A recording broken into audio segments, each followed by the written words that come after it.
Thank you, Valerie. Okay, welcome to the February 23rd, 2022 regular business meeting of the Oak Grove Community Council. My name is Joseph Edge. I am the chair, and I'll be leading you through the meeting tonight, which includes our regular officer reports. We have a featured local business actually here tonight, Neighborhood Creamery, and we'll have an update about the Concord Property and Library Project, an update about the county's housing strategy phase 2, and then close out with some updates from our ABCs and maybe some social time if we finish early enough. So first off, again, my name is Joseph Edge. I'm the chair, and I live in the River Forest neighborhood. And so I'll just ask the rest of our board, I'll stop sharing and ask the rest of our board to introduce themselves, starting with Valerie. Hi, I'm Valerie Chapman, and I live on Evergreen Street, just a block from the trolley trail and 3 blocks from the light rail station. Jane, could you go? Thank you. I'm Jane Civiletti. I live on Fair Oaks Avenue and Oak Grove Boulevard. Danielle. Danielle Lohman. I live on Evergreen and 21st. Rich. Hi, this is Rich Nippon. I live on McCartney Lane, which is 3 blocks due south of the Fred Meyers on Oak Grove Boulevard. And Mark. Hi, my name is Mark Elliott, and I live off of Concord Road, not too far from the Concord School site. And this meeting is coming up on my first anniversary of being a board member here. So it's been my pleasure and happy to be here. Excellent, thank you. So we'll go through and do introductions the way that we've been doing so recently, where we will ask you to give your first and last name and the name of the street that you live on so that we can track attendance for tonight. So again, I'm going to ask everyone to remain muted until called upon, and I'll just work my way down the list, starting with Anita. Hi, I'm Anita, and I live on Fair Oaks Avenue, and I'm on the Parks District Advisory Committee, so get in touch with me if you have anything you want to say about parks. Thank you. Ashley? I am Ashley Tutane. I live on Cedar Ave. Thank you. Dave? Dave Kovac, Rosevilla. Jean? Gene Fifield. I live on Courtney near River Road in the shadow of Rose Villa. Greg? Greg Wennison, live on Oak Grove Boulevard. Gwen?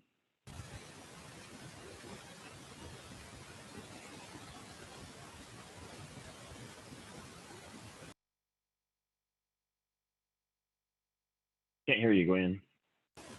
Can you? There you go. Oh wow, no sound. Well, I think we know who you are. We'll I've got we'll get you, you. Gwen. Thank you. Jenna.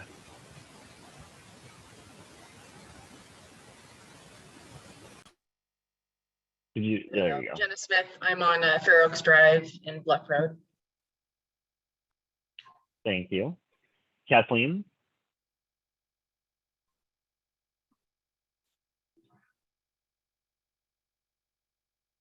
Can't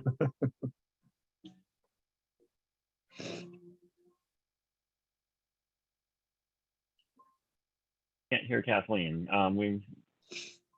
Kathleen, we might. Oh, there you go. Okay, I'm here. This is Bob. Hi, Bob and Kathleen. You live at Rosevilla. Can you tell me your last name so I can? Yeah, Bob Zimmer. I'm sorry, Zimmer? I can't be there with cookies tonight. Okay, I got you. Thanks, Bob. Let's see, I lost my place here. Linda. Linda Seals, and I live on Woodland Way off of Oak Grove Boulevard. Paul, you're up next. Paul Savas, Ask me and I'll fix it so you can. was that me, Joseph? Nope. Wait, we got you.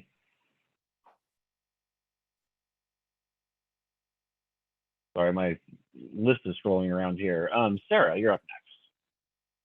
Hey, Sarah Quay. I'm on River Road, not too far from Jennings Lodge. Welcome. Serdar, could you unmute and introduce yourself? Yeah, that's right. So it takes time to find where things are. Hey, we're Melody and Serdar Taliman, and our business is the Neighborhood Creamery right off McLaughlin Boulevard in the Courtney Plaza. And we live in Awesome. North Plains, totally the west side of, Cool, welcome. Thank you. We will be coming back to you in just a few minutes. That's good. Sue, you're up. Sue Conahan. I live on Parkview Circle. Thank you. Suzanne. Suzanne Wolf, and I live on Southeast Avenue. Thank you. Tom Hogan. Hi, Tom Hogan, and we're on Oatfield between Concord and Thiessen. Thank you. Tom Civiletti. Tom Civiletti, Fair Oaks Avenue at Oak Grove Boulevard. Thank you. And Tom Hammond. Tom Hammond, we live on Viewcrest Drive on Oatfield Ridge. Welcome. Yeah, I see Chips has arrived. I'm Chips Janger. I live on Fair Oaks Avenue. Thank you. And Baldwin. Hi, I'm Baldwin Vanderbile. I live on Neff Road, almost next to Stringfield Park. Good to see you again. Okay, I think we have everybody. If I didn't get you, then please chat Danielle, and she'll record your attendance for the night. So up next, we have officer reports. And so Danielle, can you give us the secretary report, please? Yeah, so my report is the meeting minutes that were sent out with the agenda. Came back, I've got a couple of good corrections from Jane. And so they're largely just word changes. I got the date for the Oak Grove governance wrong. And then just kind of spelling out some acronyms that I had in there. So I'm hoping we can approve those with those changes. I can let you know more details if you want, but I didn't see anything major that I was changing other than that date that had already passed either way. Yeah, as long as we're adding clarity or making material corrections, then I think it's fine. Were there any other corrections from anybody who's in attendance about the perhaps attendance? Okay. And then Okay, the only other thing I wanted to mention was about the meeting count. So hopefully I have this right, but I have Tom Civiletti. You were not previously a voting member, is that correct? He was not. He's not. Okay, good. So this is your 5th meeting. So on their next meeting, you will be a voting member. So come on out to the next meeting and maybe you'll have a vote. All right.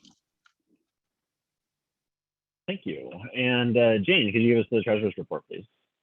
Yes, I will. The treasurer's report remains at $1,526.18, as it has been since October. So a brief announcement, the board has been in discussion regarding some of the expenditures that we're considering in the coming year, such as printing business cards. So if we meet people, we may pass something out to them.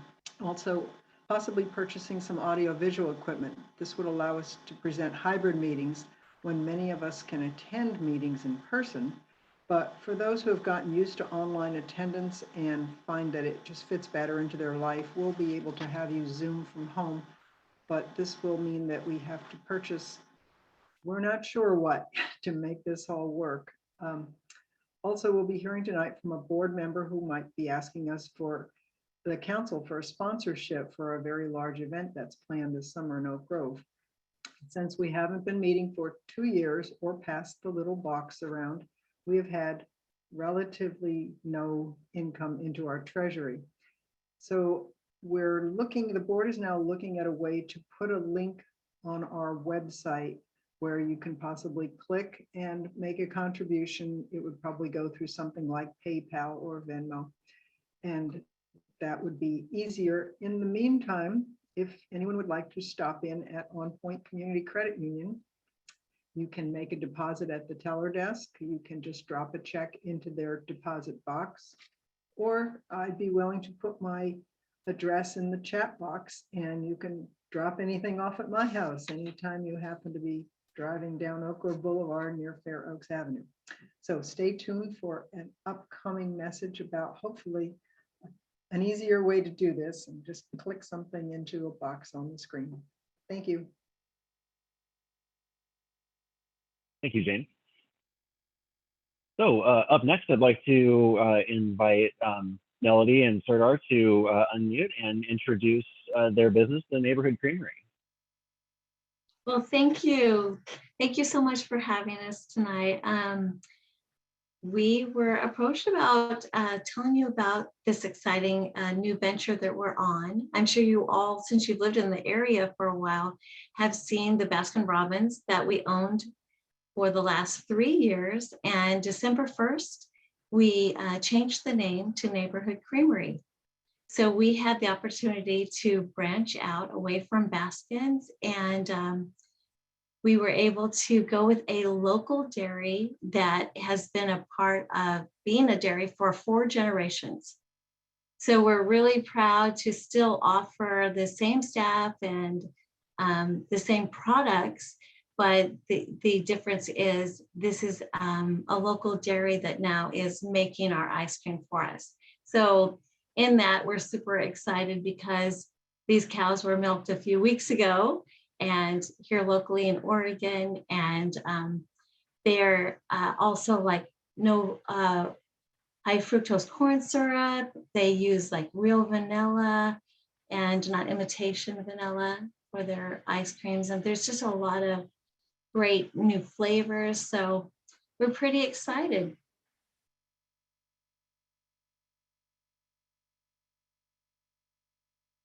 Well, welcome. It's great to have you established in the neighborhood, and you know we're glad you're able to join us to introduce yourselves tonight. And I'd like to just ask if there are any questions from the floor. Jane. I would just like to vouch for the chocolate. They're not messing around. I think I saw Valerie's hand go up really quick. Yes, I was just going to say, can you tell us what your hours are? Days, week, when are you open and that kind of thing? Our hours are every day of the week, and we open at 11 and close at 10 at night. Yeah. And it's funny you mentioned the chocolate because this dairy has won awards the last 6 years for being the #1 chocolate in Oregon and Washington. Awesome. Anita, you're up next. Yeah, I was just going to ask, I heard from Jane that the chocolate's awesome. What other flavors are you excited about? Well, we have a great a venue to have the black licorice. It's just flying off the shelves. I guess that you can't find that anywhere right now and haven't been able to find it for a while, people are telling me, and people are loving it. And then we also have peppermint. People are loving that. Gosh, there's just so many great flavors, but those are like 2 of the top 2. There's also a sorbet that's peach and blueberry swirl, and that one people are loving as well. So yeah, come check us out. Mark.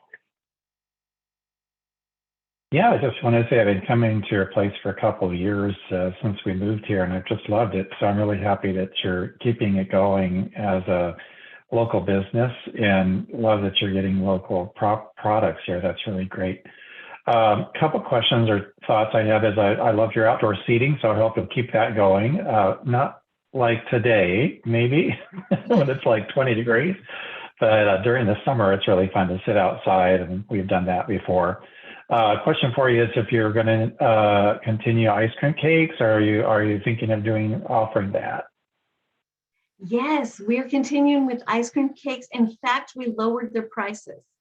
So we just decided, we didn't raise any prices since we switched over, and we lowered cake prices just because we feel like so many things for consumers right now are going up in cost. And it's something that we evaluated and decided, let's just hold steady and even drop some prices if we can. And yeah, thank you for enjoying the outdoor seating in the summer. And one other thing I would like to mention is that when we were actually under Baskin Robbins, we also had the online ordering as well. I don't know if any of you ever put online ordering. So of course, with Baskin Robbins going away, this went away as well. However, we now have our own website, neighborhoodcreamery.com. So if you guys go there, all the cake products are available there. So you can basically continue to order online as well as you wish. Thank you. Rich, you're up next. Yeah, I have two questions. The first is it better to eat ice cream when it's cold out or when it's warm out? Well, here's the funny fact. Alaska actually is one of the states that sells most of the ice cream. So probably winter, because we all get some winter blues, right? And then we start probably eating more ice cream. But we get more busier in summer, but it's just a fun fact. Actually. Thank you. The other question is, I'm diabetic. Is there any either low sugar or no sugar or artificial sugar sorbets or ice creams available? Yes, we do have sorbets, and we also have a no sugar added ice creams. So it's strawberry cheesecake right now, so it's sweetened with the strawberries versus sugar. Thank you. Yeah. Yeah. Yeah, a similar question, only for gluten-free people, if you use wheat in the ice cream as a thickener. No, they do not. Yeah, and we do have some non-dairy organic ice creams. We carry a couple Tillamook and a few Umpqua as well. And we carry a couple Coconut Bliss. So if you are want ice cream that's non-dairy, that's like one of the top of the line ice creams, they say, is the Coconut Bliss. And we typically have chocolate and vanilla in that. We can put all kinds of toppings and things along with that.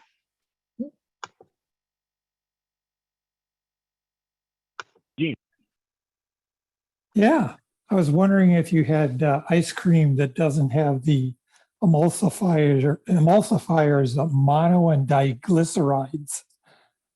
Yes, that's not something that they use in their ice cream for the Lockmead.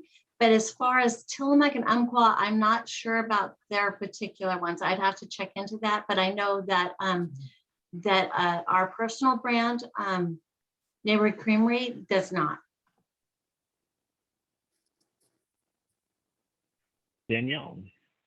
So as soon as you said you had non-dairy options, I'm excited because my daughter has dairy allergies. So the next question is, it's okay if it's not, if you don't do it, but do you keep the vegan, the non-dairy stuff totally separate from the dairy stuff, or would the scoop like mix in for someone with allergies? We do not, we're not able to keep the cases because we only have a couple flavors that are in there, but our dipping system is constantly circulating with the water to cleanse it out. And if she's highly allergic, feel free to say, do you mind washing the scooper separately? Okay. We'll be happy to do that before Okay. the scoopers. Absolutely. Okay. Yeah. And she's getting her sensitivity training so she could have like a little bit of dairy. So if she passes that, we will be there this summer Yeah. with all of our family. Thank you. Thank you. Paul. Yeah, just question, do you cater? And if so, how many people can you serve? We would be happy to cater, and it would just, we're not probably too limited to how many people. We would just need advance notice so that we have all the proper ice creams and toppings and whatever you need to be able to do that. Yeah, the advance notice is important because, you know, with the COVID-19 and everything, there's a big problem with the supply chain. So therefore, you know, if we have the notice, we can certainly help you. So. Thank you. Of course.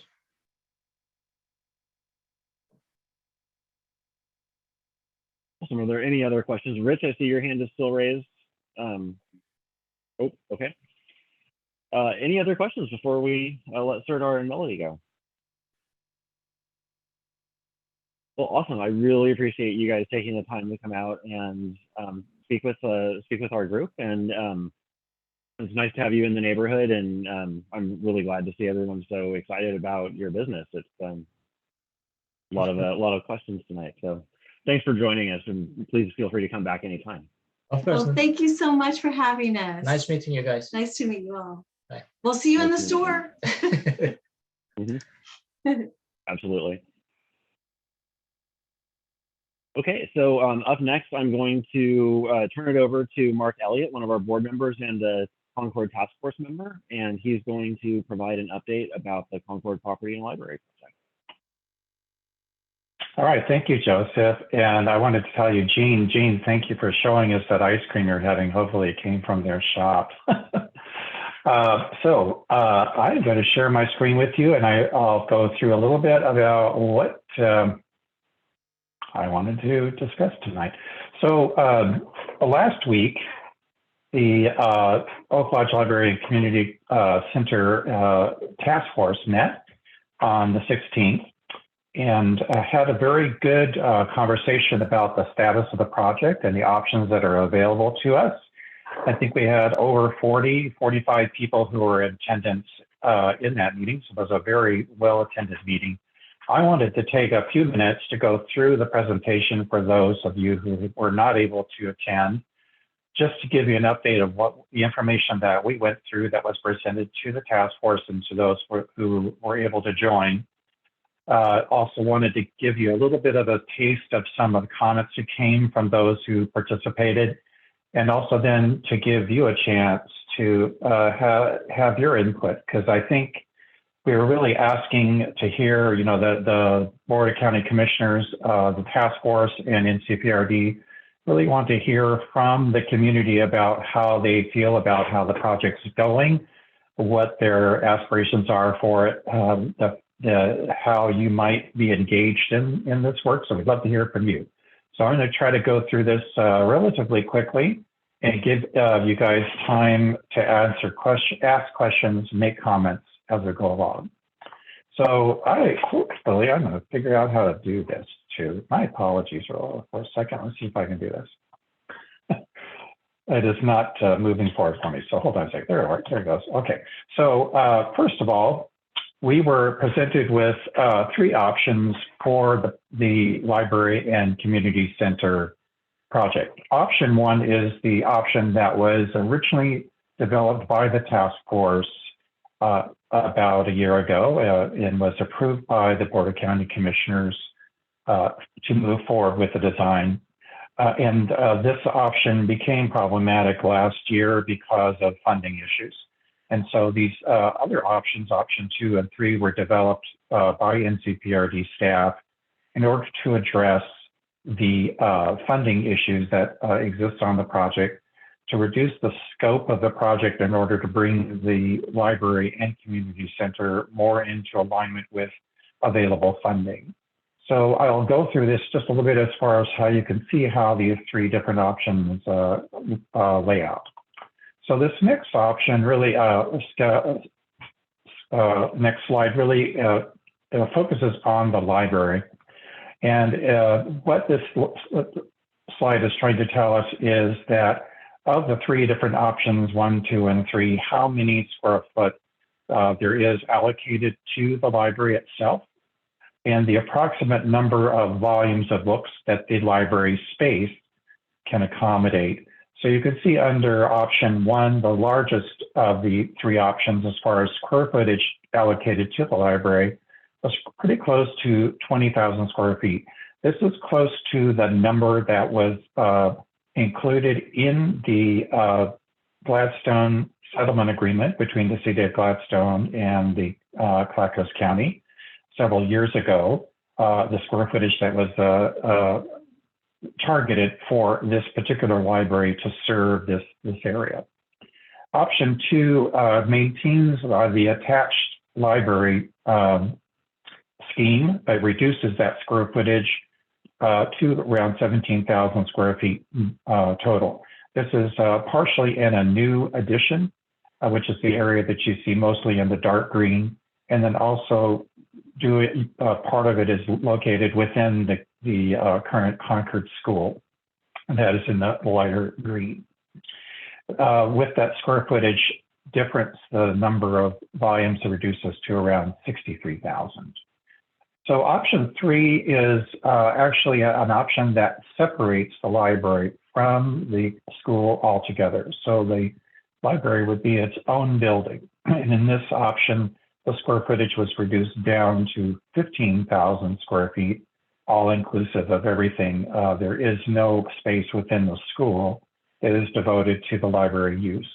This would, with this size of around 15,000 square feet, the library would be able to accommodate around 70,000 volumes. So some questions that came out about this difference in square footage and how we were able to maintain the same, close to the same number of volumes of books is that in the options 1 and 2, the square footage allocated to circulation around the library was included in those square footages. And in option 3, the architect was able to reduce the amount of circulation space, and that means like aisles and areas where people walk in between major rooms or spaces like that aren't really usable. You can't use them. You can't put books there. You can't put chairs there. You can't put tables there. So there's actually more in the 15,000 square foot option 3. The space is actually used a little bit more efficiently. So this then goes into a little bit, this slide kind of shows the difference between the option 1 layout of the main library space and the option 3 library space. The architects made an effort to try to maintain a lot of the same spaces as far as the children's space, the teen space, the general collection, the workrooms for the library staff, and also meeting rooms that are located in both of these schemes. So I think they were trying to say, look, we're trying to keep all of the same functions that were in the original option 1 and trying to accommodate those in option 3. This slide, I'm not going to go into very much detail, but I think the importance here is when you look at this is related to the community center specifically, that the square footage of between options 1, 2, and 3, options 1 and 3 are similar in space, with option 2 slightly smaller. I think the one thing to notice between option 1 and 3 is that option 1 originally included a new gymnasium to be built towards the east of the property. In option 3, that future gym and locker rooms have been removed and noted as a future gymnasium, and that is for purposes of saving money in the project. These are some slides that the architect provided to us to kind of give us a feel for what the option 3 might look like with these separated libraries. So you're looking at the existing school over to the right of your screen and the new library building to the left. This is a photograph or an image showing the main circulation or main collection space of the library with some changes in the design of it. One of the original designs had a use of CLT or for the structure. In this case, where it's a steel structure with some wood framing in the ceiling.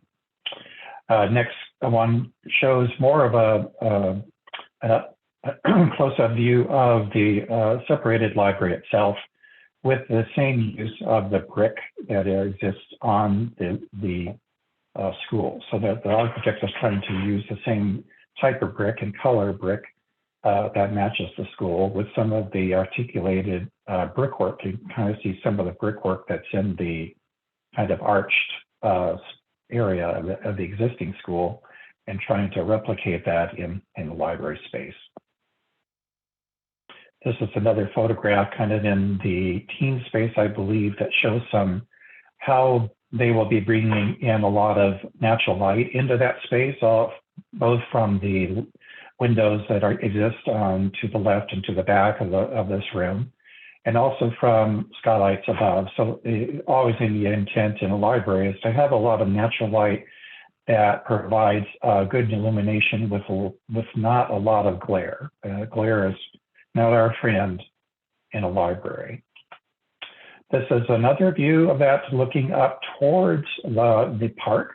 The intent is really for the library to be embedded within that park so that there are park views through the windows. And I would mention that these images are all showing everything in white. And the architect made a comment to make sure we understood. They weren't suggesting this is all white box inside. They are providing this in color white just so that we can get a feel for the volume of the space and some of the amenities inside. They have not really started any work as far as the use of colors or materials or textures inside. So no one is suggesting the inside of the library is going to be a big white box. But this is one of the other views looking towards the park from one of the reading areas. And you can see in this image that they're even suggesting there could be a fireplace where people could sit and enjoy the warmth of a fireplace during the winter times. Another view of the library, and this would be looking towards, say, the north. So the school would be way in the foreground. This would be the side of the library that's really facing the park area. So this next slide won't go into too much detail, but we have a chance to look at the different spaces that exist within the library and how those might be, the number of those that might exist within the three options. And you'll see in option 3, which is the separated building, some spaces, there's a few spaces that are less, a few less offices and so on. Community, same with this, in the community or center space, there's a few in these options where a few different spaces have been removed for purposes of considering them for future development or future phases. Same in the park space. Really about all the difference between the different options is that the fountain, a splash pad that was considered or envisioned in the first original option, has been removed for cost purposes. So this slide goes into some of the detail of the financing. And the library and the community centers are separately financed, although the project's all in one place. The money's coming from a variety of different places, and the library is actually, owned and operated by the library district, whereas the community center is owned and operated by NCPRD. So they are truly a separate entity, although they are sharing the same site. A thing to notice here is some of the funding gaps that exist between the three different options. So in option 1, you can see the difference of the gap as far as the cost for the library and available funds. The largest gap really was in the community center funding. And so the gap that's shown here in the library has remained pretty much consistent across the three options, although the square footage of the library has been reduced in option 3. One of the comments that I think we heard from Commissioner Salas during that meeting, I will hope that the Commissioner will help us understand this more, is how that funding gap will be filled, but the intent is that that gap is filled by funding directly from the county. The community center gap is a bit larger, and there are a lot of, I'm not going to go too much into at all, at least as far as how they're planning to fill that gap, but that gap does still exist. This is a further breakdown of where the money's coming from for funding for both the library and the community center. Some of that money has actually in reserves that the library district has been maintaining or has been building over the last several years in anticipation of this library being built. There are some state ARPA funds that have been allocated to this project. Those funds are on a time basis. They have to be spent by a certain period of time, or otherwise they are lost. So it's something that we have to keep in mind when we consider the timing for this project for its design and construction. The next slide is related to some funding sources that are being pursued to fill the gap. So you've heard about the ARPA funds. So the task force asked NCPRD and the county to look for additional funding sources to fill those funding gaps. And these are some of the places that the county is looking. So community development block program, some local government grant programs, the Metro Park and Nature Bond, the local revenue share from those revenue bonds that we all pay with from our taxes, and also a State of Oregon Capital Construction Fund. There are some that we've pursued that are not available to us, including some historic preservation grants from the state. There are some other potential options that are from trusts or outside of government that are available to us, and some of those are also being pursued.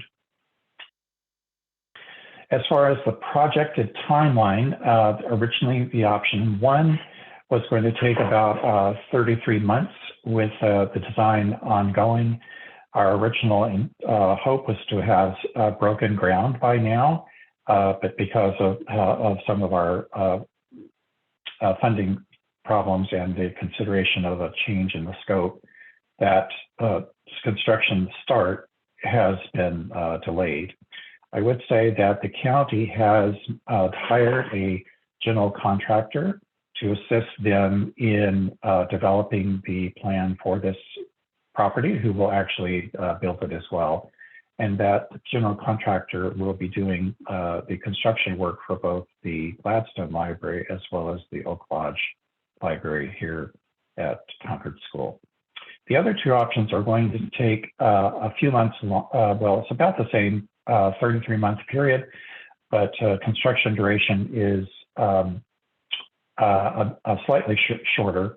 And I think part of that it has to do with option 1, the original school building was going to see a considerable amount of renovation work and seismic upgrade work that was going to extend the amount of construction time it was going to take to complete it. There are continuing meetings that are taking place to discuss this. There has not been any direct decision on which option to pursue. So there is additional meetings that are coming up here in the future that the public has an opportunity to have input to. So the next one coming up is the Oak Lodge and Concord Task Force will be meeting again on Thursday, March 3rd, about 2 weeks from now.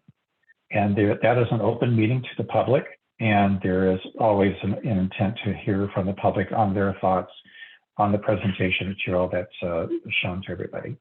NCPRD will have their next district advisory committee meeting on March the 9th. The library board will also be meeting, but I'm not familiar with what the dates will be. So those are the opportunities for public to have direct input in addition to any presentations that might be made to the Board of County Commissioners, in addition to any time that we talk about it here in the Community Council meetings. So next, I wanted to just go through a few of the general comments that we had from the meeting participants. One of the things that came out of the conversation was that really the community really wants to try to speak as one voice as we think about the next steps for this library and what we want to see happen. And so some of these speak to that one voice, and for this, the first few of those are a part of that one voice. One is to maintain the original library square footage at approximately 19,000 square feet if possible, in order to address the needs for a growing population here within our area. Second was that there was a desire to separate the library from the school building for a couple of reasons. One is that it allows the library construction to begin as soon as possible while funding for the school renovation is worked out. And the other is a desire for many people to maintain the library autonomy from the NCPR portion of the building physically and financially. Next item was that people we've heard a lot that people would like us to see the park developed around the library with more passive activities like walking trails and areas of respite and reflection, picnic areas and places for music and art that could be held perhaps in an amphitheater or something like that. So making accommodation for art and music within the park space. The other is another strong recommendation was to maintain the original environmental sustainable design elements that were designed into the original option one. And those included things like using the use of solar panels for power generation, the use of cross-laminated timber in the design, in the construction of the building, since that is a local material that can also be made locally. The use of radiant heating and other high efficiency air conditioning and ventilation systems that meet the performance Clackamas criteria. And some of these may be familiar. The performance Clackamas criteria is a series of criteria that the county has set for many of the projects that are to be built, including like the new courthouse.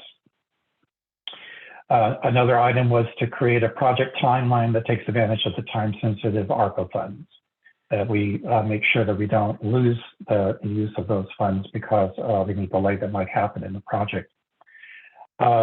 People wanted to see more opportunities for continued community engagement to discuss the available options and to let the process take its time and don't rush just to make a decision. A lot of people feel that they would like to have a lot more discussion about what our options are and what actually happened. There was also a discussion about developing the school building as an arts and cultural center with sports and recreational activities, perhaps located elsewhere, with that in mind as far as opportunities for NCPRD to purchase the Eastside Athletic Center or Athletic Club that's up for sale.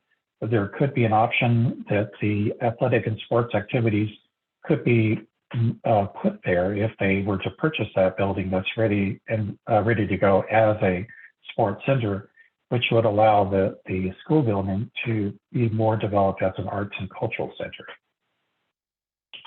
So that was some of the comments that were made during the meeting, and I wanted to open it now just to those of you who are here to hear from you what your thoughts are and what your comments might be. These would be, I just want to open it to you guys. I'm going to stop sharing and open it up to you guys.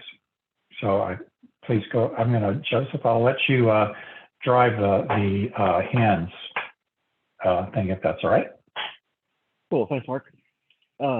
Danielle, you're up first. Yeah, I have one. I'm hoping, Mark, that you can share the overage again for the options, specifically option 3. So maybe if you could just share that real quick and I'll grab a screenshot for the notes. My question will try. was, yeah, thanks. Or you could just send it to me in a message and I'll just put it in the notes. Okay, I'll do that. Yeah, thank you. And my question was, Mark, I know you're professionally trained, right? You're an architect, and I'm wondering if you can comment on the reduced flow, your opinion of it. I know I don't love, like, when I go to a supermarket and you go to Trader Joe's, for example, and it's all crammed and you feel you feel like you got to kind of rush your way through. So when I hear reduced circulation where people can move, that concerns me. I'm just wondering if you can share your opinion on that. Yeah, good question, Danielle. I'll maybe clarify that I'm talking about main circulation. That would be like in your house. That would be like a hallway that connects your bedrooms to your living room. It is not the circulation, say, within the main where all the collection is kept.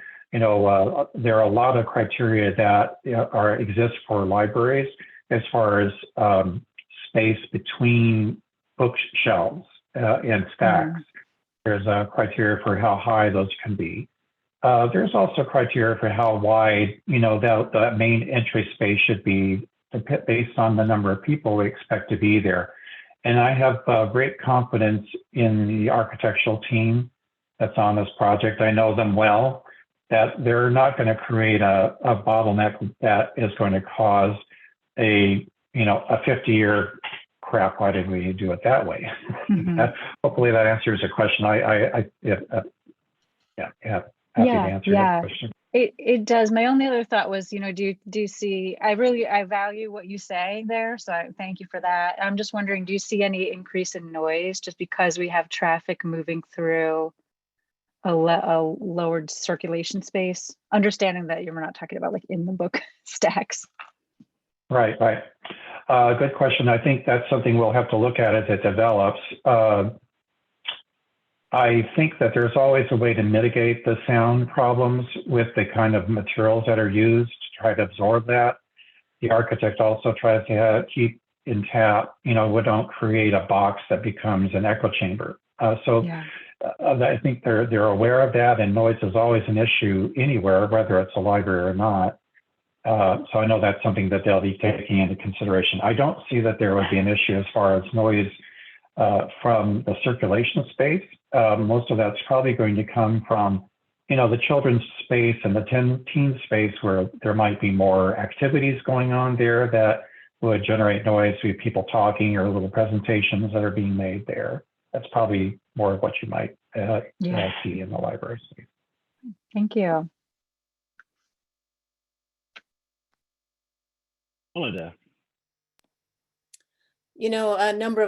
Many of us are promoting the idea of getting the library going right away because its funding is separate from the community center, which has the big shortfall. And I was looking through listening to the video recording of the meeting that you're reporting on, Mark, and Cindy Becker goes on record saying that the county will fill the gap for the library. And so we don't have to worry about waiting around to get more money. The county's promising they're going to cover the gap, which is not very big.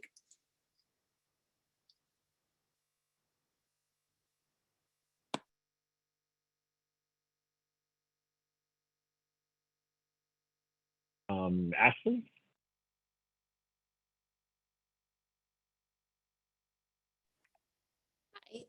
So I'm fairly new to the area, so some of this is just my lack of knowledge. So the library, the Oak Grove Library that's on McLaughlin, will that be staying, or is this library replacing it? And then also, is there a community center or cultural center that currently exists, or will this be brand new? Oh, great questions, Ashley. So the library that you see on McLaughlin Boulevard is a leased facility. And the intent is that once this library is built, that facility would be closed and they would move into this new space. I'll probably get the square footage wrong, but I think the space that they have there on McLaughlin is around 8,500 square feet. So it's a considerably larger library. And there's a lot of things they're not doing in that library right now, which is the purpose of the new library. As far as the community center, there is the Milwaukee Center, which is located some distance from here. There is no community center or cultural center within the Oak Grove unincorporated area currently. And so we would see this as a great boost. And I hear many people in the community are very excited about the opportunity or for there to be a community center here located nearby, and also for the purposes of art and music that a lot of people participate in around here.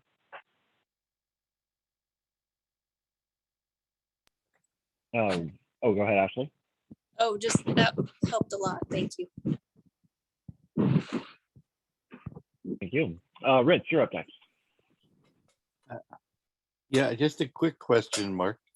When I first went to the Concord open house at the school, I pointed out to the people that were running it that there was a mold smell in the air and I couldn't bring my wife in because she reacted to it immediately.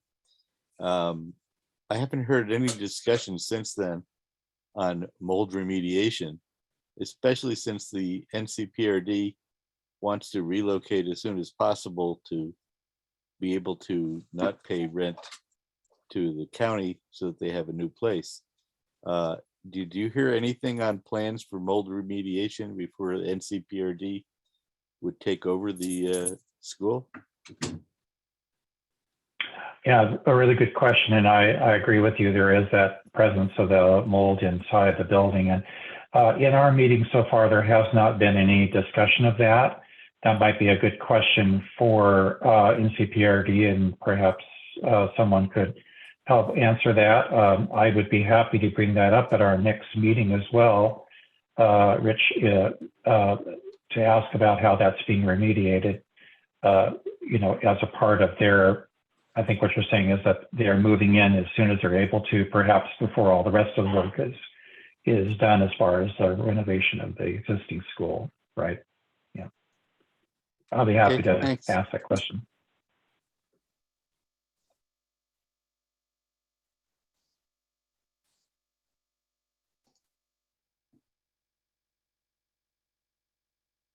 Paul, you're up next. Yeah. Hello, everyone. Paul Savas, County Commissioner. Thank you, Mark, for a brilliant presentation. Thanks for all your hard work on this, on the task force. You addressed something that I raised, and I just thought I would, oblige you and kind of respond. So the funding graph that Mark displayed, which was presented by staff, doesn't accurately represent reality, nor does the comments that were made by, by staff in November that really kind of threw this whole thing into a tailspin. And it's very unfortunate that the lack of understanding of the financials has really kind of altered the course here a little bit. And I'm hoping that we can get this project back on track. I have actually, spent a lot of time, including today, with staff. Cindy Becker, the county administrator has assigned Cindy Becker to this project, and she is working and putting a lot of effort on the library side. But as you know, the Concord building is a big part of this, and we all, I think, anticipated that these projects would start simultaneously, and that in the course of the seismic and all the renovation that Concord would see, any kind of remediation, whether it be asbestos or mold or all those things, would probably be resolved. And I think the way the three options are laid out, there's probably, and I know people raised it as well last week, there's possibly and probably an opportunity for a hybrid of either of those options or a combination of. So the door is not closed on that. Rich, thank you for bringing up the open house. For any of you who attended that open house and some of the other public sessions prior to COVID, may recall that there were a lot of children elements that were anticipated and a lot of public involvement around the children's side. I think currently that's kind of missing from the discussion. And I'm hoping that we can actually go back and try to renew some of that to make sure that there, besides a playground, that there are, and there are opportunities for a play area for kids, other opportunities where a play field, certainly not regulation, but as I said on Wednesday night, I'm hoping that the staff will disclose more accurate financial information and the financial plans. I know quite a bit about it, but I don't have the exact numbers, so I'm reluctant to actually put any numbers out over there. But all I can say is the funding gap, as anticipated or planned for financing the Concord element, results in a funding gap that's not as large as what's been conveyed or displayed. Thank you. Well, thank you, Commissioner Savis. Are there any other questions or comments for Mark?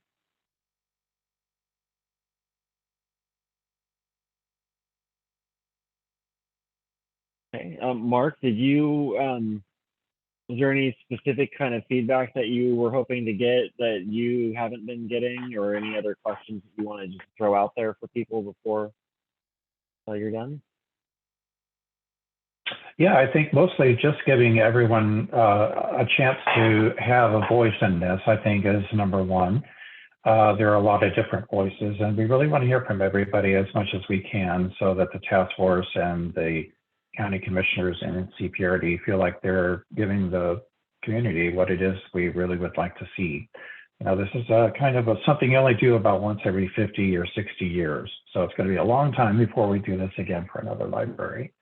Other than that, I think the things for folks to think about is just, what do you want to see there? And, communicate that to us as best you can. There's an awful lot of people working on this and a lot of opportunities to engage in the process. And this is going to go on for another 3 years or so. So this isn't the last time you're going to hear about it or the last time you'll have a chance to say something. So, keep thinking about it, and, let us know what you think.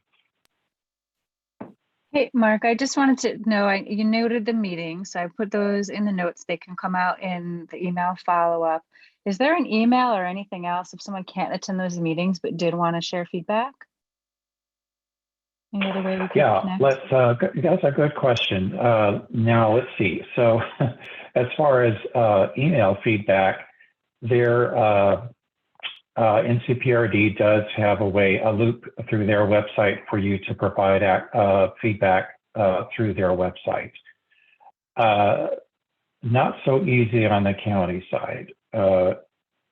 Honestly, there is a place to find information on the project. I know where it is because I have it bookmarked, but I couldn't tell you how to get there. Okay. If you were to Google, actually, the Oak Lodge and Gladstone Community Project, it's going to pop up. And there you'll see a place for you to get information. It's not so easy to actually provide input, but you're always able to provide input directly to the Board of County Commissioners through the information available at the BCC site. You're always able to do that. Okay, so I can put the BCC, and then maybe what I'll do is I'll track down that website right now and add that in. So for the folks who might not be able to attend those meetings, when the email summary comes out of this meeting with the, and all the info meetings of this, we'll put this here for you. Yeah, I'd say that Chips, who's on this phone call, did a fantastic job of listing in some communication through the Clackamas Review about how you can connect with people in the county. I'll give that to you as well, Danielle, so that you have that for the email circulation to the members. Wonderful. Thank you.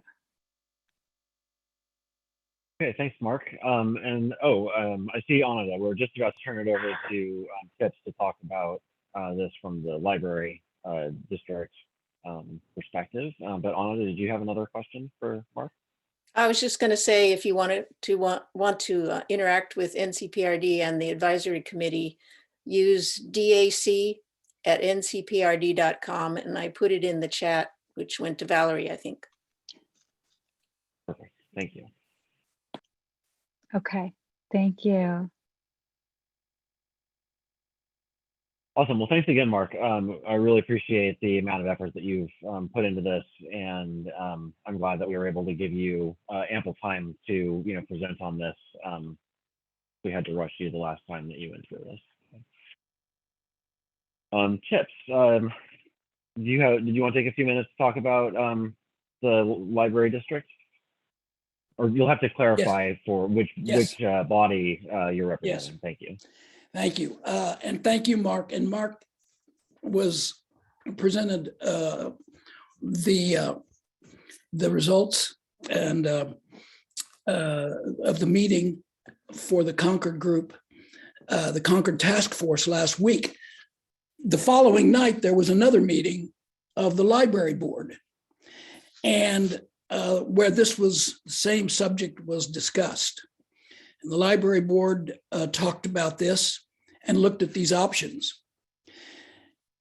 As a result, taking everything into consideration, particularly the fact that the library is, for all practical, very close to being funded, and the county has stated that certainly an option that up to option 3 that they would support whatever gap there is.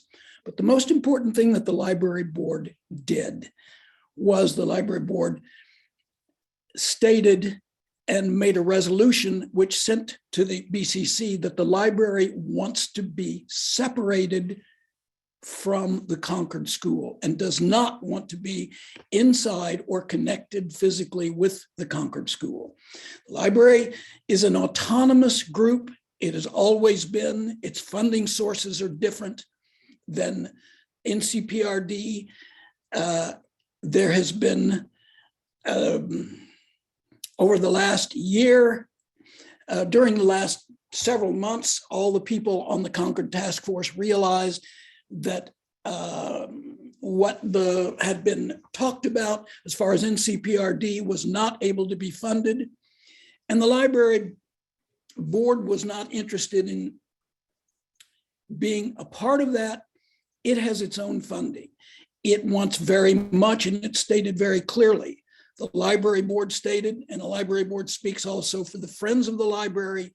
And I can also tell you that the library community, including previous library boards and the previous chair of the library boards, which I happen to be one, all believe very strongly and want very strongly to have the library separated from the Concord School, alongside it somewhere in that same area, and have it built in conjunction with a park, and have it built autonomously, but in conjunction with it. This is important for a lot of reasons, one of which is that the library funding is basically there. The NCPRD funding is not, we don't know when that will happen. Commissioner Savas has said several times that there's money there, and he believes that there will be, and I hope that there will be, because we definitely want to have that happening. We need a community center, we need an art center, we need a cultural center. But what's important is that the library, which right now is in an 8,000 square foot, overwhelmingly cramped space, needs to be built. So the library board believes that. It's going to be very difficult for me to see how that it would be attached to the Concord School when everybody in the library community wants it unattached.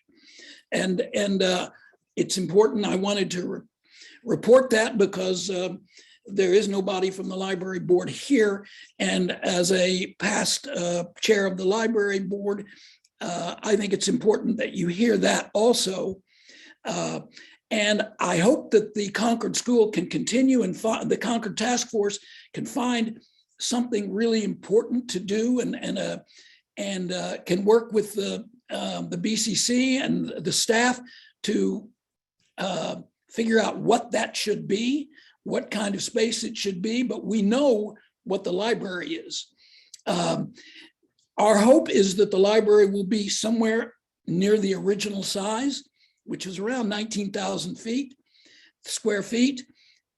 In option 3, it's 15,000 square feet, and it's a very nice design. And anybody who happened to attend, and quite a few people did, the library board or the Concord, the Concord task force heard the architects. And we saw the landscape architect really light up when he started talking about building actually a park in conjunction with the library, so that there could be those kinds of spaces that most libraries that are built now have, which are outside community spaces, which are amphitheaters where performance spaces that can be used as performance spaces, all the things that weren't in the original design, that were not in the original designs, because there was nobody in the library part of that original design. But now we are, and everybody's very excited about it.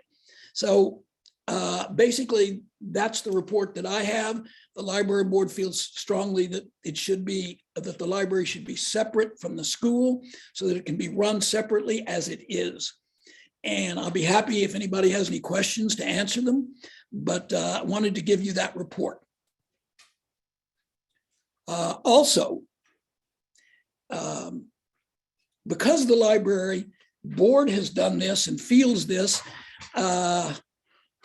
we would like to get support also from the CPO, just to say that we would like to have the library separated from the Concord School, as everybody who's connected with the library wants.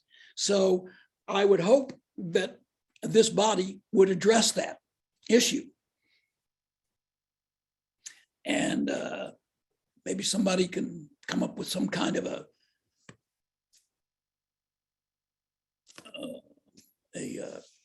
motion. Annika, I see your hand is raised. Thanks for that, Chip. I can make a motion about that, and then we can have a discussion. Is that about how this should work? A motion and a second, and then we could have discussion. Okay.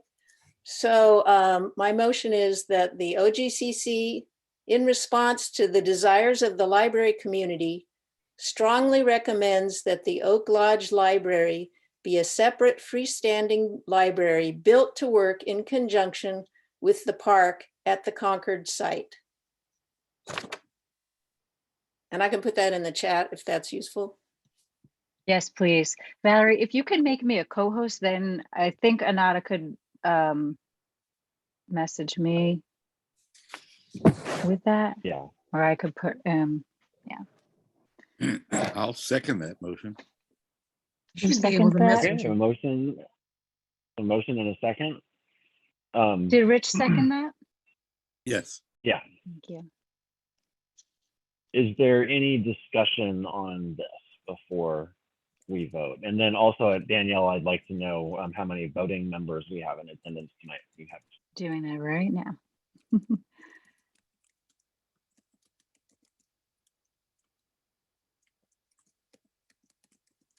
no discussion.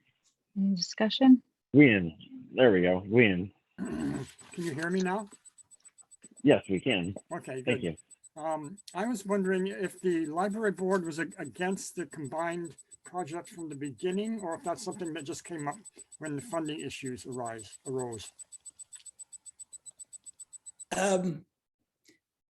That's a very good question. The library board was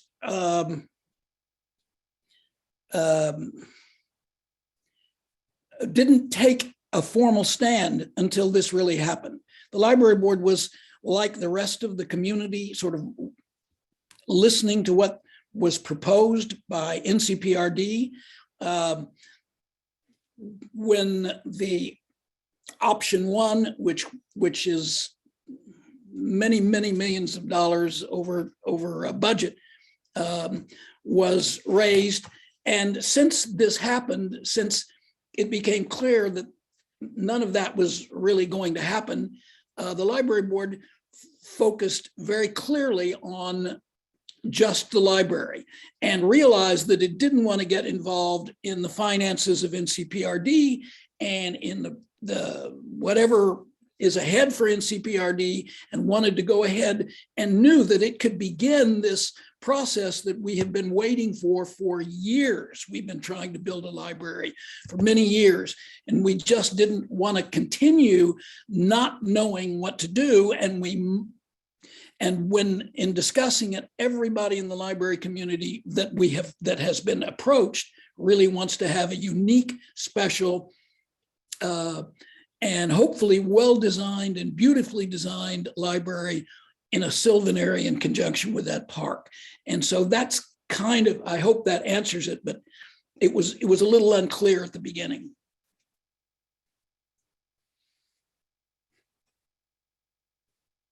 Thanks, Chips. Mark, your hand's up. Yeah, thank you. So having been a task force member from the beginning, I can tell you that there was a lot of discussion initially about the two being combined together based on the understanding that funding was available for both the community center and the library. When that didn't pan out, I think there was a lot of fear about the library being held captive by whatever happened at the school. And as we looked at these options, as we continue to look at them, it seems to make more sense for them to be separated. And I guess I would say, as a task force member, I support that as far as a separate building. And I think I did hear from members in the library community who honestly wanted it separate all along. So I think that is something I support and would encourage others to support as well. Thanks. Thank you for that endorsement, Mark. Valerie. Well, that maybe answers the question that I had, Mark. I just, so there's been this task force that's been working for about 3 years. Would such a resolution or a change, how does that affect the people that have been working on it for 3 years? Yeah, thank you, Valerie. I think there are some task force members who feel like we put a lot of work into this, and they're disappointed that, there is a change. They're also concerned that, it took us 3 years to get this far, and how do we make a change like this now in such a short period of time? And I think that's why some of us feel that there's still a need for a lot of community engagement to make sure we're making the right decision and we're not doing that in a vacuum, and that the process is transparent as we can possibly make it. That answer your question, Valerie? Yeah.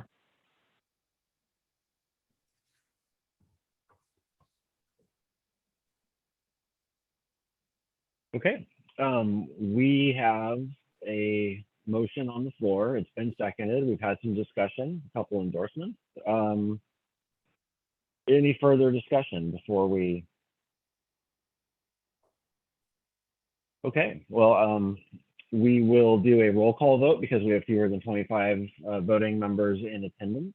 And Danielle, are you willing to read or do the roll call of voting members? Yes, I can. Okay. Anita. Yes. Valerie. Yes. Jane. Yes. Sue Conachan. Yes. Dave Dobak. Yes. Joseph, I know you don't normally vote. Is that correct? Abstain. Yeah. Abstain. Okay. Mark Elliott. Yes. Had to ask. Jean Fifield. Yes. Tom Hogan. Yes. Chips. Yes. Gwen. Yes. Rich Yes. with the second, right? Paul Yes. Savas. Same? Abstain? Yes. Linda Seals? Yes. Baldwin? Yes. Greg Wennison? Yes. Suzanne Wolf? Yes. And I just realized I didn't take attendance for myself, so I'll go ahead and vote yes. Mark myself present. Is there anyone who is a voting member who I missed? Yeah, me. You're not a voting member. Who did I miss? Oh, for Christ's sake, Bob I was Zimmer. meetings and they've been in existence before the pandemic. I don't, I'm not sure who's talking. I can think check. Bob Zimmer. Bob Zimmer, and I think he should be a voting member as we have kept the roles the same as before. Yep, I apologize. I do have you as a voting member as of the COVID pause, so you are a voting member. Go ahead and vote.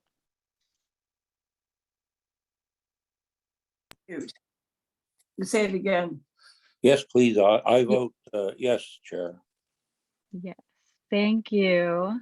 No, we're good. Thank you for letting me know. Anyone else that I may have missed?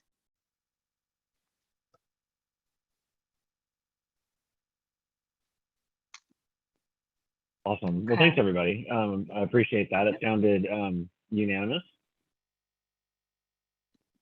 So I'll have an email put together to send off to the Board of County Commissioners here pretty soon. So thanks Mark and Chips and Anita and everyone involved, for that. I appreciate it. I know we're way over our budgeted time at this point, but I super appreciate the discussion that we had with this. And it's always nice to see when there's unanimity, for, something that we hopefully can affect the trajectory of. So that's great. So with that, I did already say we're a little behind schedule or a lot behind schedule, but I'm going to provide an update. I'm going to share my screen and I'm going to go very quickly through my update on the housing strategies phase 2, because honestly, some dates are coming up that are important. And then we'll go through our ABCs and we'll wrap up when we wrap up, but we'll do the best we can. So first and foremost, the county has been on a 3-phase housing strategies long-range planning effort for several years now. Housing strategies phase 1 wrapped up and was recently in the fall adopted by the Board of County Commissioners, which increased some density in some commercial areas along McLaughlin, and a couple other kind of smaller issues. Housing strategies phase 2 is the county's implementation of the state House Bill 2001 from the 2019 legislative session, and this is the middle housing bill. And this has been a topic of conversation, certainly as we're getting into the implementation phase where we're nearing the deadline that local governments have to have this implemented by. And so now it's Clackamas County's turn. And we're going to be having some public hearings before the Planning Commission and the Board of County Commissioners, and they need to have everything wrapped up by June 30th. So pretty tight timeline here. And so I wanted to make sure that we at least went through this. We are going to spend more time on this next month, but that will be only 5 days before the first Planning Commission hearing. So it's, I wanted to at least get this information out and share, what is proposed. And we can talk about it more in depth later. And I'll have a month to make my presentation as pretty as Mark made his. This information did arrive in my inbox yesterday morning, so I apologize for all of the words you're going to see. I will read the important words to you, but you're going to see a lot of text here over the next several slides. So I'm going to step through each of these elements of the staff proposal, and again, we'll talk about this more next month. So the first thing that this does is by law, it will allow middle housing in the urban low density residential areas and identify the development and design standards that apply to the middle housing that's allowed there. And so ultimately there's some requirements with state with the state law and state rulemaking. And there is a model code that the state put out that local jurisdictions are able to use as kind of a benchmark for how they are allowed to regulate this kind of housing.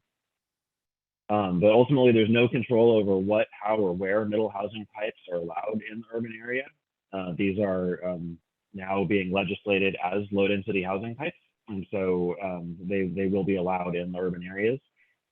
And then ultimately, there are some control over design and siting standards that the county gets, but they may not cause unreasonable cost or delay, and they may not be any more restrictive than for a single unit dwelling, so a single detached house. Ultimately, it's kind of turning into a form-based code where you can regulate what the structure looks like in the parameter of the structure on the site, but a little bit less control over how it's internally divided.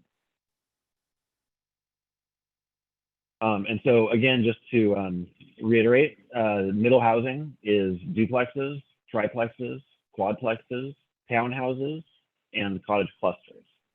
And again, next month we'll get into more detail on this, hopefully with a couple pictures to show you what we're talking about. So the rest of point number one, there's a lot of detail here.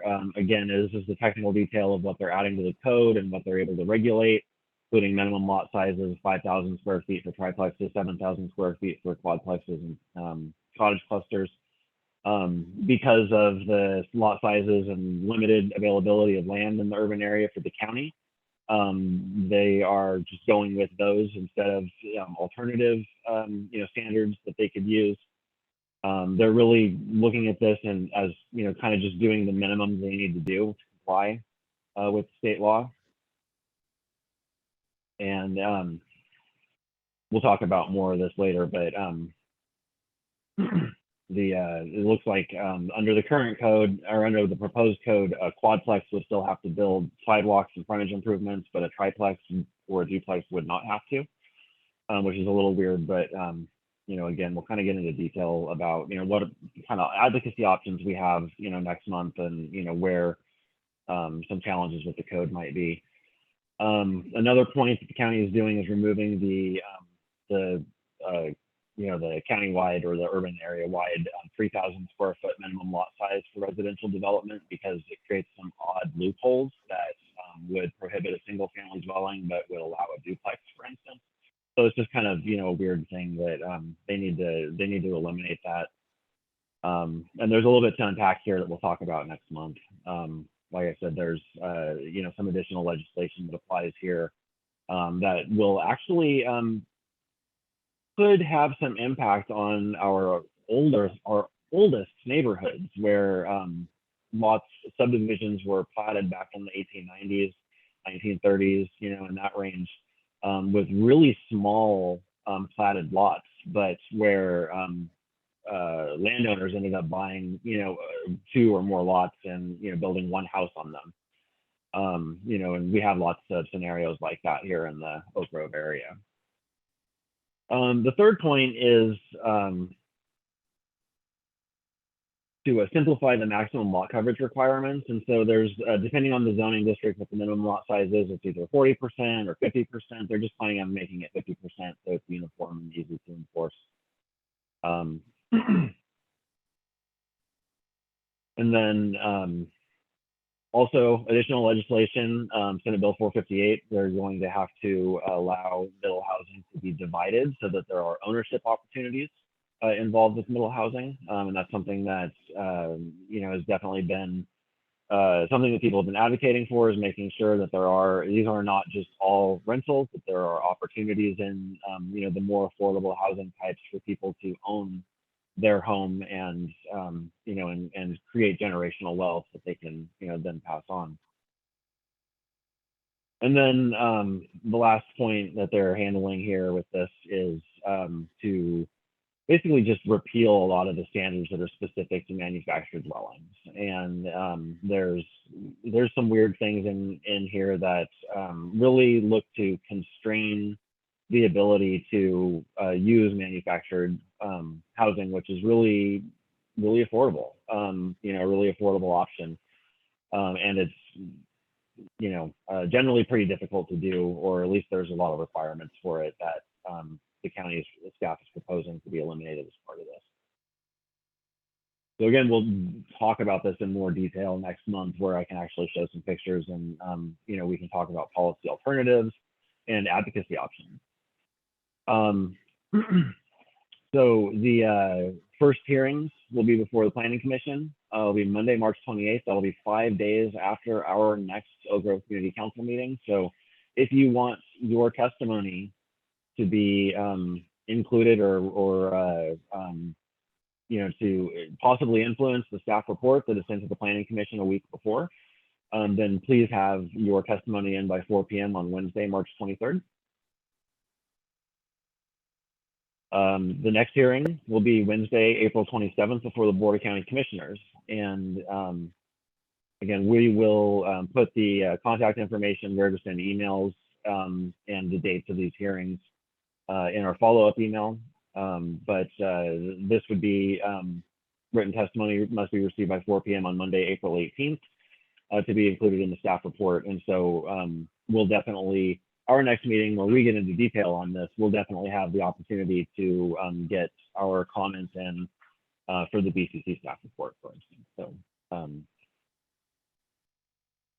and then I actually don't really have time to cover any of the LUART stuff. I don't have any real detail to share with you here. So I am going to skip that, and we're going to head into our ABCs. And so the first committee update that we have is CERT. Greg Winnison, did you want to provide the CERT update? Yes, just a real quick one. We helped provide in February 3 members from between Milwaukee and us to help for the Fallen Firefighter Memorial, Austin Smith in St. Paul. We help with some traffic control. I'll keep it real short. For our liaison within Clackamas Fire was laid off in January, and he's our single contact within Clackamas Fire, and we've been having or trying to have discussions with his managers. We've been somewhat successful, but we have some anxiety that the fire department may decide to no longer sponsor CERT or try and move us to the county, which we did not think would be a good place for us. At any rate, we may ask the Clackamas or this board to send a letter of support for CERT to the to Clackamas Fire, saying that CERT belongs in Clackamas Fire, and hope that the current existing relationship is continued. But I think it's premature to do that at this time. But we are trying to engage Clackamas Fire to talk about our fate, and we have not been terribly successful at that so far. So the discussions are ongoing. So that's it. Thanks, Greg. And then I apologize, I moved on too quickly from the previous issue.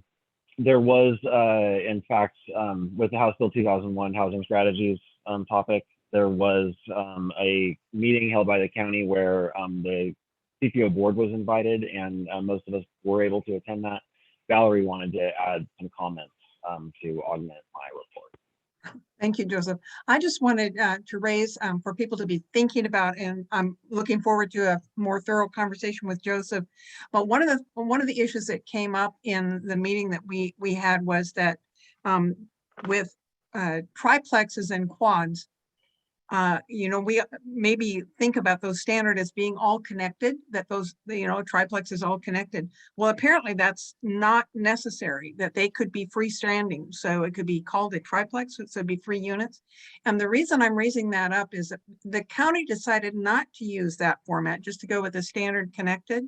But it's possible that if there was a lot with trees that, and someone wanted to build a triplex, and they didn't have to be connected, that it would be possible to take into account some of the trees on the property or other landscaping issues. So I'm hoping that as we go forward and we think about this, that this body might be thinking about, requesting that some of those options be put in so that we can save trees or be respectful to the environment that we have, that we would so recommend it. So I just wanted to lift that up for people to be thinking of, because I know that building more housing brings some issues up for people around fear of loss of things.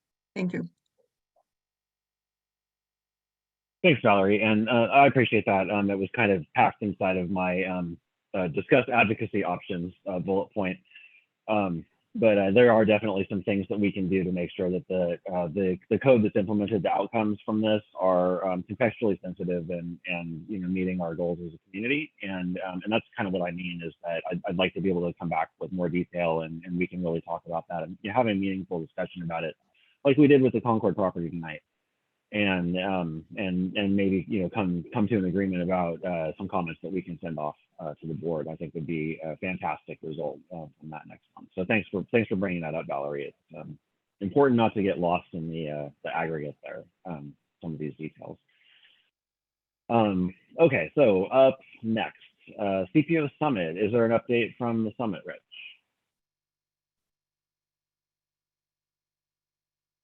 No, there isn't. Our meeting is in 2 days, and I'll have to wait till the next month to report. Okay, no worries. Danielle, I see you're back. Do you have an update from the Road Fund Committee? Yeah, I am back. So just 2 updates from the Road Fund, I think pretty good ones. And I invite Paul Savis to provide clarification on them, what I'm about to share. I did hear, so there were some concerns about the trailer fees, which were, I think $30, which is the same as cars. So what's happened is they went, and so this is Clackamas Road Fund, went to the reduce that fee. So it's looking like that fee will be reduced to $5 annually. However, there's a lot that it has to go through. I believe it did go to the BCC. And now it has to go through the DMV. So they're expecting that change to be in effect for January 2023. So if you have a trailer, you need to register. The registration fee will still be $30 this year, but will be $5 for the next year. So I thought that was some good news. They also shared that that was the main complaint that they got in terms of the road fund vehicle registration fee. So I think it was really good news. Victory for those on the road fund. And then the next thing I'd like to share, just that there's Johnson Creek Boulevard project entered into design phase. Now that means that the planning of it being completed isn't until 2025, but it's Johnson Creek Boulevard, 55th to Bell. It's 3 lanes, and they will add a sidewalk and bike lanes there. And then you'll probably notice there's, especially if you live down by where Valerie and I do, there's been some paving on Silver Spring, the road next to that. I know the Arista project, a lot of those projects are being completed or planned for 2022. So if you'll see signs there, know that those are from the Clackamas County Road Fund, your vehicle registration fee. All right. Cool, thanks, Danielle. Yeah. Up next is Valerie with an EDC report, the Economic Development Commission. There's not much to report. The only, I would say, they're just reorganizing after not having met since last October with new chair and updating some things. One of the things I thought was interesting that there's a lot of employment going on. People ask if it's the same as pre-pandemic, and that's a very complicated question. There's still there's lots of churning, as they call it. The great resignation has kind of slowed down. However, currently in Clackamas County, there is 0.7 people for every job that's available. 0.7. So I haven't seen any 0.7s around. However, what that tells us is that there are jobs out there, but we don't have enough people to take them all. So there you go. Well, thanks, Valerie. I'll also add that Oh, Danielle, did you? Yeah, I realize we're over time, so maybe I don't need to ask. But Valerie, I was curious, is there a skills gap that they noted? Meaning, that we have the people, but not the right skills, so the jobs aren't getting filled? It's not, it's not explained out all of the way. I mean, part of the issue is that some of the jobs that are available are not full-time jobs. The other point is, and that this needs to be taken up, is that parents still have issues around finding proper childcare, et cetera, in order to make some of those things work. And they're still doing some analysis about some of the people that dropped off the unemployment. That is, they're no longer looking for work, but there's questions about why that is. So that will, you know, going forward, we'll know more. Thank you. Thanks again, Valerie. And then just really quickly, I'll foreshadow that Suzanne from HDOG and I have been continuing the work of the bakeries and brew pubs legalization effort that was successful by taking that to the Economic Development Commission. And we will be meeting with them soon to try to make the historic downtown Oak Grove area a priority for the county's EDC this year. So wish us luck, and we'll report back with more information on that. Up next is Rich with the Emergency Preparedness Council, which is a new ABC, if I have that right. Yeah, correct. I was appointed by the county to be a member of the newly formed Emergency Preparedness Council. I understand there's, I think, 15 members chosen out of 74 applicants. Our job is to help the county prepare for future emergencies. And in that way, we are basically taking the pulse of different parts of the county. There is somebody from Oregon City, but basically I'm the closest representative to the urban area that we live in. Clackamas County is gigantic and mostly rural, and so they're much more represented. But if anybody has any suggestions on matters of communications, transportation, anything about how you would like to see us as a county be able to respond to and communicate with the community in case there is any kind of emergencies, whether they're weather related or pandemic related or things that we haven't even imagined, feel free to email me or let somebody at this body know. My job is to represent everybody in the county, not just the local body. And we meet 4 times a year, and we're going to have subcommittees meeting as many times as is required. But at this point, we're just in the early stages of organization. We haven't even appointed a board yet or made a mission statement. So it's the early ideas, but if you have ideas, let me know what they are and I'll represent them. Thank you. Awesome, thanks, Rich. Up next, I'd like to invite Suzanne from HDOG to give an update on HDOG if you'd like to. Just 1 minute. Thank you, Joseph.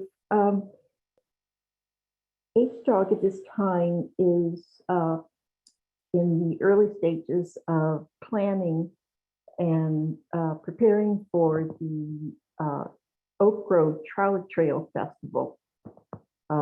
We had hosted that festival for 3 consecutive years prior to COVID, and so this will be our 4th festival. And we are reaching out to local businesses to sponsor our festival.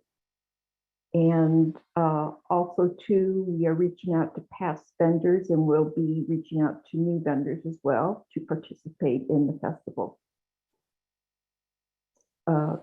So at this point, we are still in the early stages, but we have decided on a date, which is July 16th. It is a Saturday, and it will be held between 11 o'clock and 4 o'clock in the afternoon.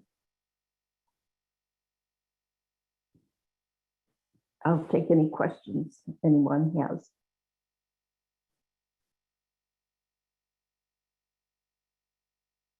Well, cool. Thanks, Suzanne. I know that Mark is serving on the Trolley Trail Festival Task Force. Do I have that right? You do have that right. He is chair for our organizing committee. Awesome. Mark, did you want to add anything since we were on the topic of that?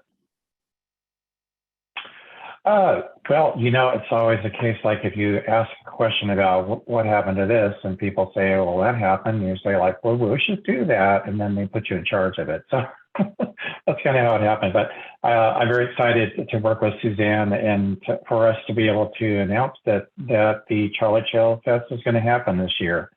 And we're really excited that I'm currently working with the county departments to get the Oak Grove Boulevard actually closed to traffic during the fest. And it's our intent is to have the street closed between Rupert Boulevard, where the United Methodist Church is located, all the way down to the new urban high school.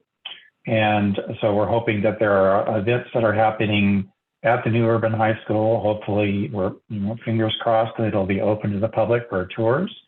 There will be a lot of food being offered and a beer garden being offered, and a lot of activities for both parents and children and everybody in between. So we've all missed it here for the last 2 summers, and I'm really excited to see it happen again. I can tell you that we hear a lot of groups who participate in these things are just really wanting to get out there. We've got to already have great bands that are already signed up for entertainment, and you'll hear more about that in the future. So we wanted to, Suzanne and I at least wanted to make that a public announcement that has been kept private, so until we could get a lot of work done. But we're very happy to be able to announce that it's going to happen. One way or the other, it's going to happen. So we had about 1,200 people last time. We're expecting a lot more than that. And so you'll hear more about that as the months get closer to it. So that's about all that. And thank you. Joseph, may I say one more thing? The other thing that I would like to mention is that HDOG is having the election for new board members coming up at the end of March. And we have 4 openings. We have a vice president, treasurer, and 2 director-at-large positions that we need to have filled. And at this time, we have interviewed 3 new nominees. And so if you would like to nominate yourself or someone else, we would love to meet them.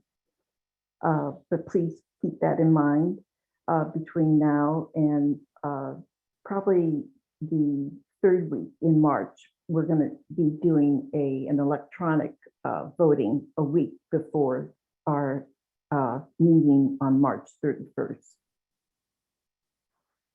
And that's all.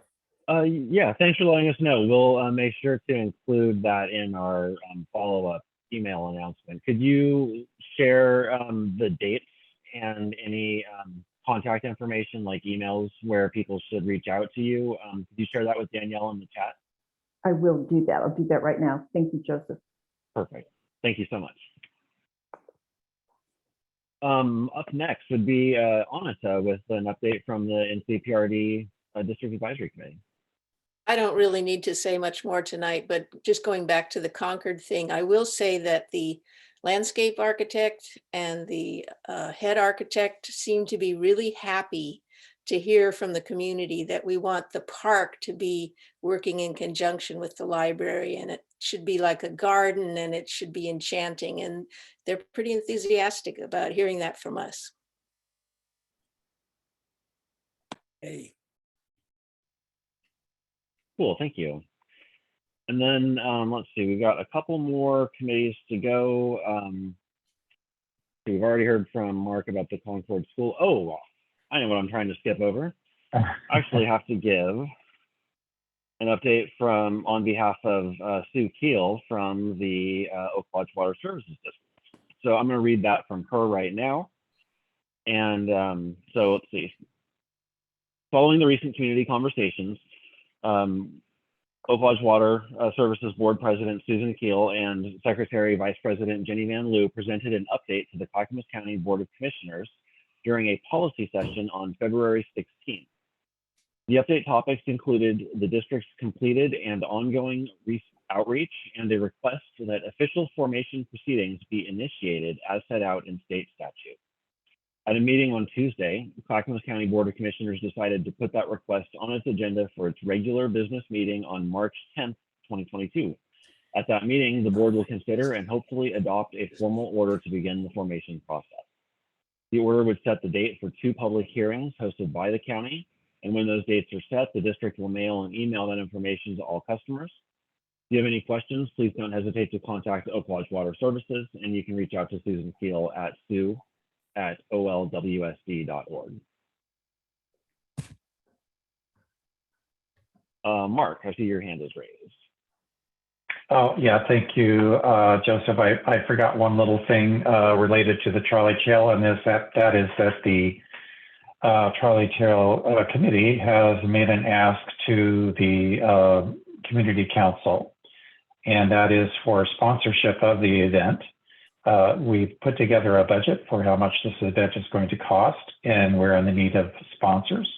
And so I've reached out to our board here to ask for the membership to consider a sponsorship of $500. And so that is the ask, and I'm not sure exactly how we do that, and I'll rely on you, Joseph, to help me with that. Maybe perhaps it may require some motion. And if that's the case, I would just make a motion that the community council members approve a donation of sponsorship to the Trolley Trail Fest for 2022 in the amount of $500. I would second that.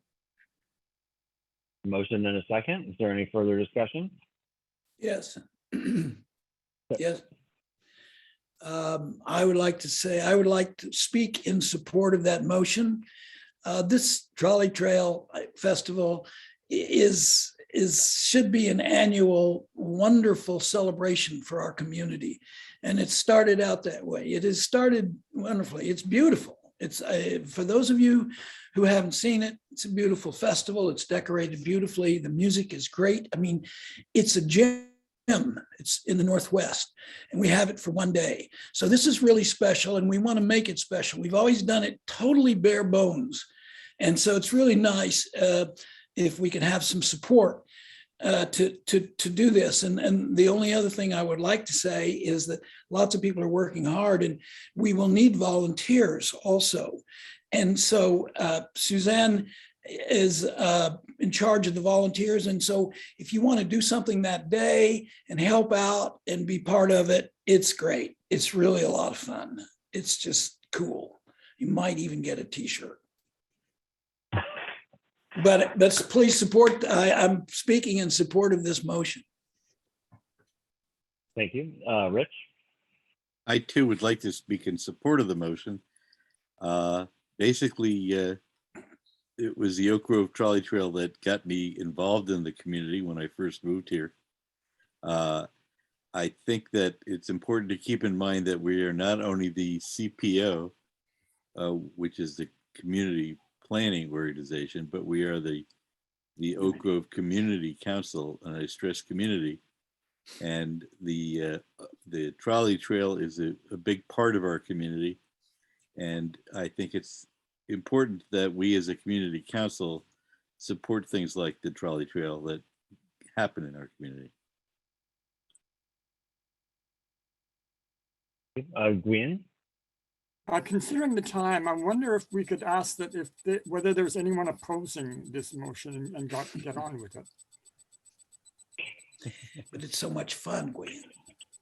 I think a few people dropped off. we may be able to go through the roll quickly if you're all ready to hit that mute button quick. What do you think, Joseph? I think and procedurally we're required to do a roll call vote when we're below 25 voting members, and so I just want to make sure, especially if we're talking about issuing money, that we follow procedure. So that's all I would ask. Well, certainly appreciating the time. I'll try to move us along pretty quickly. I can go ahead. I'll read the motion. Mark Elliott motions asking the Oak Grove Community Council to consider sponsoring the 22 Trolley Trail Festival in the amount of $500. And I normally don't weigh in on these things when there's a motion, but this time I'll tilt the scales a little bit, and I will commit because $500 is a third of our available, basically a third of our bank account right now, and that may cause concern for some of you. I will commit to replacing $100 of the $500 that we send out, and I would like to ask our other board members to consider what they can do as well. But each of you, we're trying to make it easier on to donate with PayPal. And so I think this is really important, and for that reason, I'm happy to help cover part of this and help replace our bank account. So with that, I would like to ask Danielle to do the roll call vote, and we'll see what we get. Oh, okay. Anada, Yes. Valerie, Yes. Jane. Yes, and I'll make a donation. All right. Sue Connaughton, Yes. Dave Doback,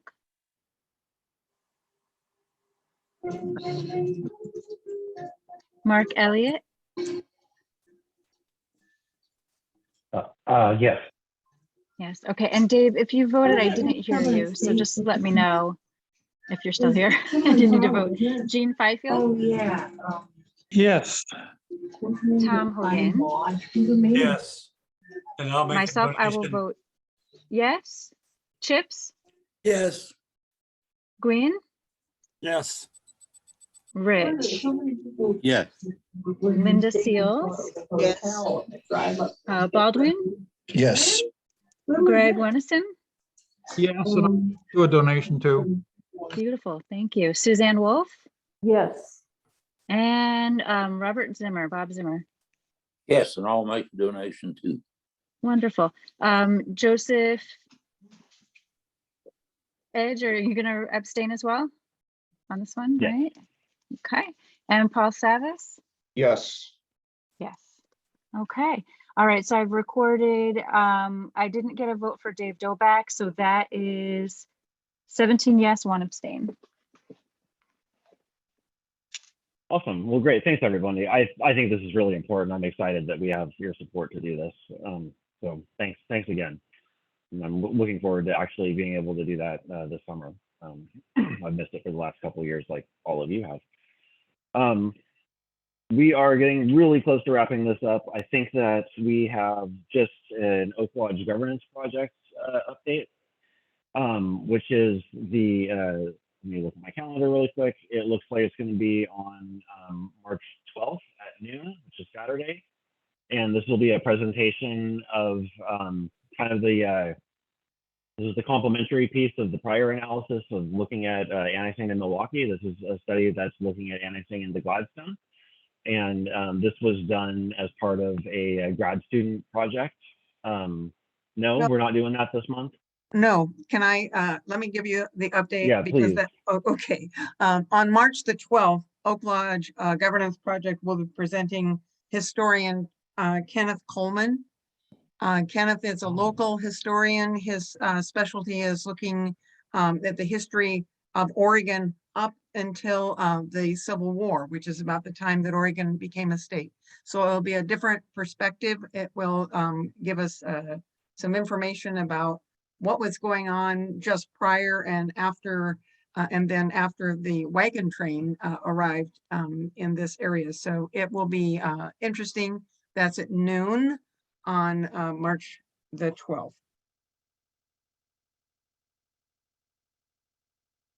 Awesome, thank you. And then I had a couple questions, just really quick. Jane, could you reiterate how donations can be made in the meantime before we have a PayPal? Yes, in the meantime, anyone can take a check to or cash if you prefer, to any on-point bank. Just tell the teller that you would put the donation toward the Oak Grove Community Council. They can find it easily. They also say they have a Dropbox. If you can write a check to Oak Grove Community Council, you can put it in their Dropbox.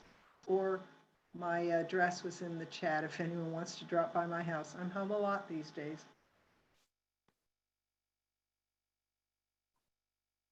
Suzanne, you have a question? Yes, Joseph, are you able to hear me? Yes. Okay, very good. Not a question. I just want to sincerely thank the council members for supporting the festival. Your generous contribution is very much appreciated. So thank you. And I also will make a donation. Thank you, Suzanne. Super appreciate that. You're welcome. So we're now moving into, normally I'd tell you what advisory boards and commissions are open for recruiting, but we're going to wrap up. We'll just send that in the follow-up email. So now, are there any announcements from the floor?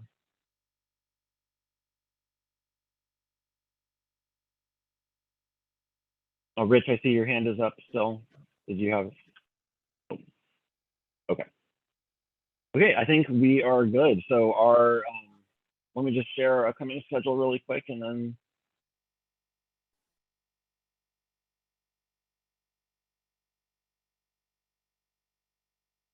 Right by it. There we go. March 23rd is our next meeting. And let's see. Oh, Jenna, I see your hand is up. Caught me just in time. Sorry about that. Took me a second to find the button. I wanted to just update you guys real quick. I know that I've talked to you a bit in the past about the issues going on down by the trestle here. That's still an ongoing issue. I've worked hard towards getting the blackberries and everything that's all cleared out, and I'm planting. I've got the railroad coming out next week to clear underneath the railroad tracks as well. So that's good, but still having ongoing safety issues with vehicles speeding onto my property. I've put up a camera, and just like in the last month or so, I probably have about 15 cars speeding onto my property. So it's, it's a major concern. And also vehicles parking and blocking so I can't access my property in or out is another issue. So it's hit the point where I feel like I'm gonna hit a dead end with the county. And they're really looking for me to take the burden of financing, like vacating the road. But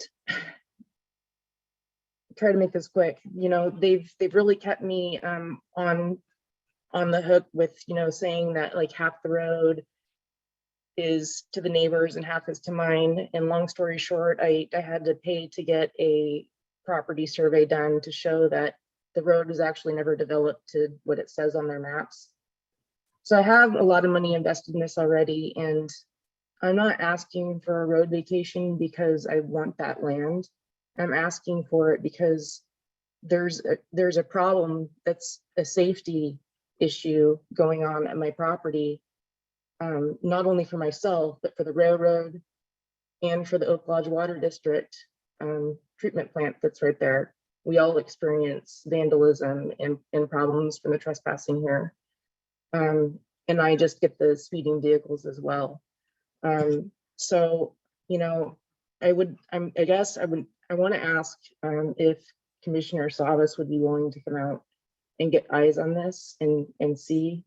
The sheriff's department has been out a couple times because the railroads had to call them just in the last month. From people that were on the tracks as train was approaching, they had to stop the train. And that that police officer sat down on my property for, I don't know, probably 20 minutes. You know, today I was locked out of my property and again, sheriffs had to come. And it's really turning into even a bigger concern for me because I don't want to be the house that when I really have a problem, they don't show up because I call so much. But I've been left with the county to just say, call the police to resolve this, but it's not a resolution. So I don't know if is Commissioner Sava still on. I'm wanting to know if maybe he'd be willing to meet with me and look at this issue.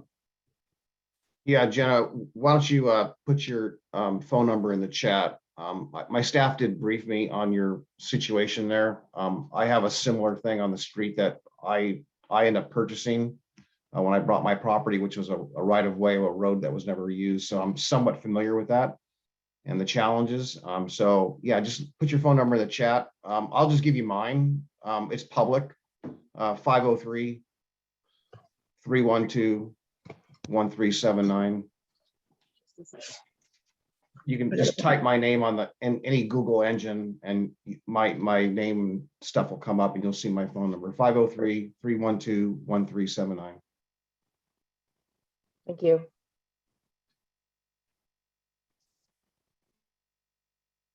I appreciate that. Thank you, Commissioner Chavez. Yeah, thank you, Jenna, for bringing this up again. And you know, I definitely like to circle back with you on this again as well, and you know, see what we can do to help out. Yeah, it's just not a good use of the police funds or time. I know they're understaffed already, and they shouldn't be calling, responding to calls for parked cars and trespassers that are going to be gone by the time they get there. Anyway, so thank you. Thank you.